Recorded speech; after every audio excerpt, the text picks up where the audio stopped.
Hello and welcome back to the Fantasy Playmakers. What's up, guys? In today's video, I'm going to be running through some of the top waiver wire targets going into week 8 of the NFL season. So I'm going to focus in on 5 players at each position, and these players aren't going to be in any specific order because certain owners are going to need, a different kind of player. One team may need a handcuff where someone else needs someone they need to plug in and play right away. Maybe you want a quarterback who's going to have long-term value, or someone needs a play right away because someone is on bye.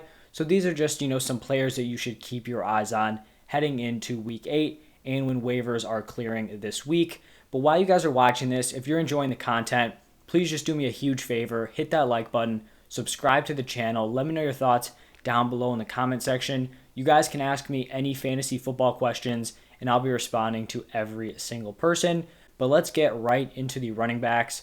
And we're going to be starting it off here with Kenneth Gainwell. And I know I said these weren't in any specific order, but Kenneth Gainwell likely should be the number one running back claim. He's owned in just over 25% of leagues, and he is up here because Miles Sanders was carted off the field with an ankle injury. He left mid-game. We do not know the severity of that injury yet, but this could be at least a few weeks, could potentially be season ending. We just don't know. Normally when you're getting carted off, it's probably not something you're expecting to come back from in the next week.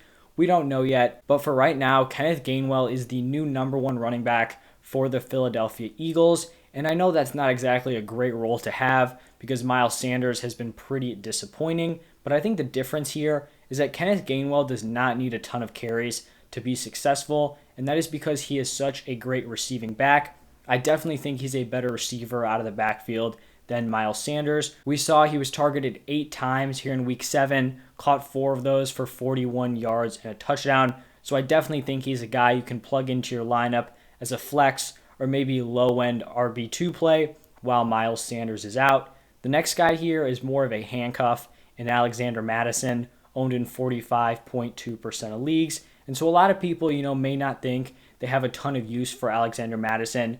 But if you are a Dalvin Cook owner, you need to have Mattison on your team. In my opinion, he is the best handcuff in the entire NFL. And that's because, a lot of these handcuffs, if your star running back goes down, they're going to return some value, but they're definitely not going to be putting up similar production to your workhorse running back. Alexander Mattison goes out and puts up almost identical production to Dalvin Cook. They give him the exact same workload they would normally be giving to Cook. We saw in 2 games with Dalvin out, Mattison put up 23.1 points and 26.3 points. So if you have Cook on your team, you need Mattison. And honestly, even if you don't have Cook, if you have Mattison on your team and Cook goes down, you have like a mid-tier RB1 just sitting on your bench. The next player is kind of another handcuff here with Samaje Perine, owned in 7.8% of leagues. Right now, he's the number 2 running back for the Bengals, but he has been very involved the last 2 weeks, 11 carries in back-to-back games. So if you're a Joe Mixon owner and do need a handcuff, Samaje Perine is your guy. The 4th player here is Brandon Bolden, owned in just over 5% of leagues, and right now he is operating as the Patriots receiving back, 6 receptions for 79 yards and a touchdown here in week 7. In all honesty, the running back position is very thin on the waiver wire, and I just do not trust these Patriots running backs at all. Ramondre Stevenson gets a ton of touches in week 6, then isn't even active here in week 7. So there's definitely a lot of uncertainty there, but he's probably one of the better options that you guys are going to be seeing. And then the 5th and final guy I'm going to talk about is Ronald Jones, owned in 31.3% of leagues. He doesn't have much value on a week-to-week basis, but I do think he's kind of a solid handcuff running back behind Fournette because he does receive an established workload every single week. He's going to be getting his carries, and if something did happen to a Fournette, maybe he goes down with an injury, then I think Ronald Jones becomes a solid RB2 play. Now let's move on to the wide receiver position, starting it off with Christian Kirk. And honestly, I talk about Christian Kirk every single week. He's scored 9.5 plus points in 6 out of 7 weeks. That's in PPR scoring.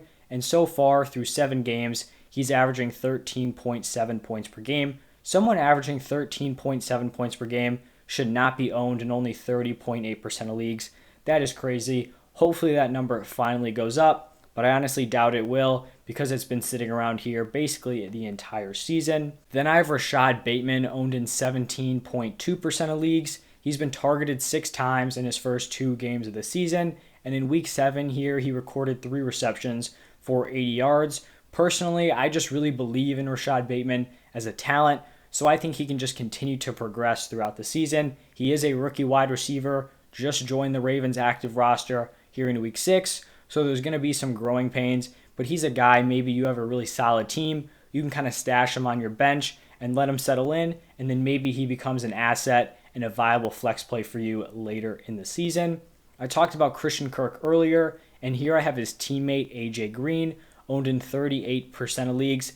This has kind of been throwing me off a little bit. Every single week, AJ Green has a higher ownership percentage than Christian Kirk, despite Kirk just straight up outproducing him. I don't really know if that's an AJ Green name factor, but right now, AJ Green is still a viable pickup. He's on that high-end Arizona Cardinals offense, and he's still averaging 11.8 points per game. So not quite, in that Christian Kirk range, but still, a solid bottom piece of your bench asset. Next up, it is Russell Gage, owned in just under 10% of leagues, and this was his first game here in week 7 since week 2. He's been dealing with an ankle injury, and he put up a really nice stat line, was targeted 6 times, recorded 4 receptions for 67 yards and a touchdown. He's someone who could very easily operate as the wide receiver 2 behind Calvin Ridley moving forward. And then the 5th and final wide receiver you guys should keep your eyes on is Marquez Callaway. He is owned in 47.6% of leagues, and he has not played this week. He's going to be playing today on Monday night.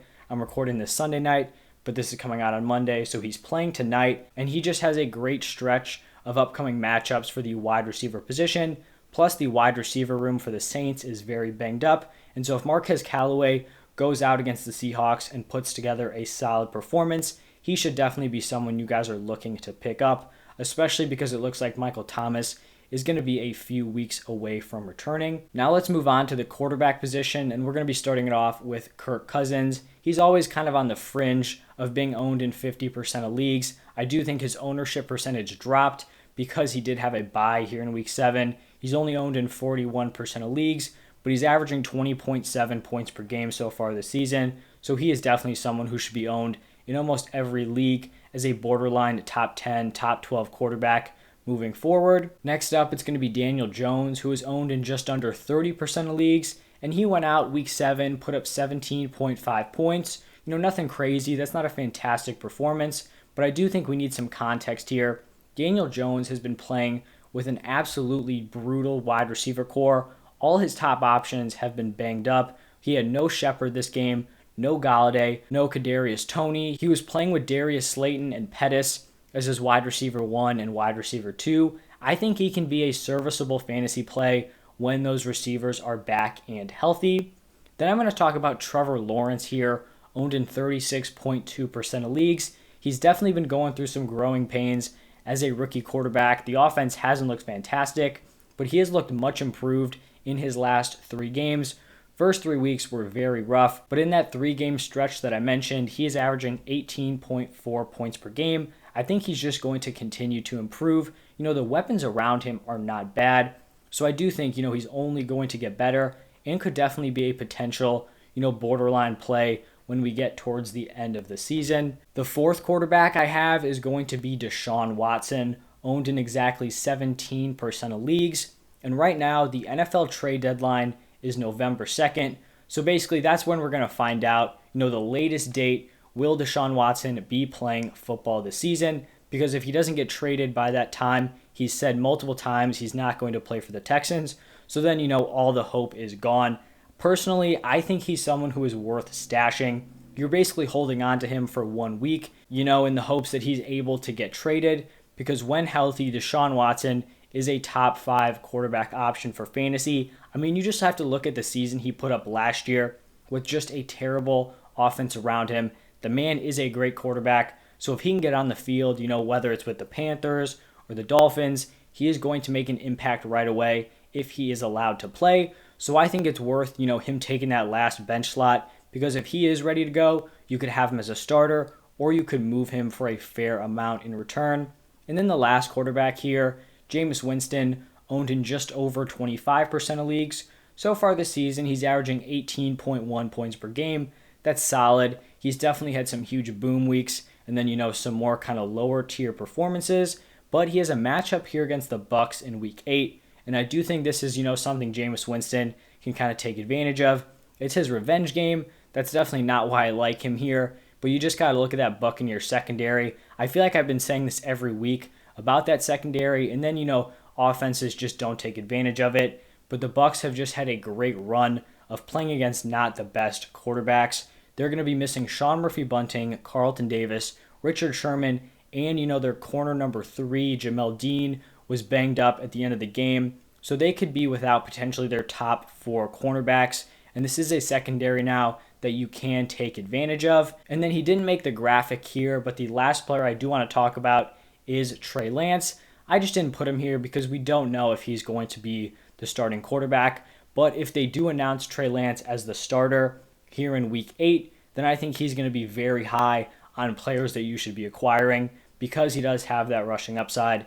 Jimmy Garoppolo honestly just looked terrible on Sunday night, so I wouldn't be super surprised if they went with Trey Lance, but I really just don't know what to expect out of that 49ers coaching staff. But let's carry over to the tight ends, where I'm going to start it off here with CJ Uzomah, owned in 9.4% of leagues. And so far this season, he has had 2 monster games. Week 4, 26.5 points. Then here in week 7, 24.1. Basically, he's a red zone and big play threat. So do you love him in your lineup for consistency? Definitely not. But if you need kind of a huge boom or splash player, Uzomah could be that guy. Next up, we've got Ricky Seals-Jones, owned in 47.2% of leagues, so barely qualified for this video. Basically, he's taken over as the tight end 1 with Logan Thomas out, and in those 3 games with Thomas on IR, he's averaging 12 points per game in PPR scoring, so he's a solid start if Logan Thomas is out. If Logan Thomas is activated from IR and is going to be playing, then he basically loses all value. Pat Freiermuth is up next, owned in under 3% of leagues, so it's very likely that Freiermuth is available in any of your leagues. In week 6, he went out 7 receptions for 58 yards. He could see an expanded role throughout the rest of the season with Juju being out. I wouldn't love him in my lineup moving forward, but the waiver wire tight ends are just very, very thin. So he's kind of the best you're going to get here. Tyler Conklin, kind of another one of these guys, owned in just over 11% of leagues, averaging 8.7 PPR points per game. Nothing crazy, but he's probably not going to go out and lose you a week. And then Dan Arnold, he's made this list a few weeks in a row, owned in 3% of leagues. His last 2 games, he's seen 13 targets. They definitely want to get him involved. I'm just concerned, the Jaguars want to spread the ball around a little bit too much. Now let's move on to the final position, the defenses. Starting it off with the Bengals, owned in 24.2% of leagues. They are traveling to New York to take on the Jets. This is a great matchup. The Bengals defense has proven to be fairly solid to start out the season, so they should definitely be one of the top waiver wire claims for teams that are streaming defenses. Then it's going to be the Washington football team, owned in 36.5% of leagues. They have not been good to start off the season. There is no denying that. They didn't play horrible against the Packers, and they're traveling to Denver to take on the Broncos, who have been sputtering a little bit on offense. So this could be a decent option as a stream. Then I have the Bears, owned in 16.7% of leagues. They got routed by the Bucs this week. No denying it, 38-3. Here's the thing though, the offense just gave that defense no chance. Justin Fields with 5 turnovers. The Buccaneers had short fields almost every single time. I still think this Bears defense is really solid, and they're facing off against the 49ers, who have struggled so far this season on offense.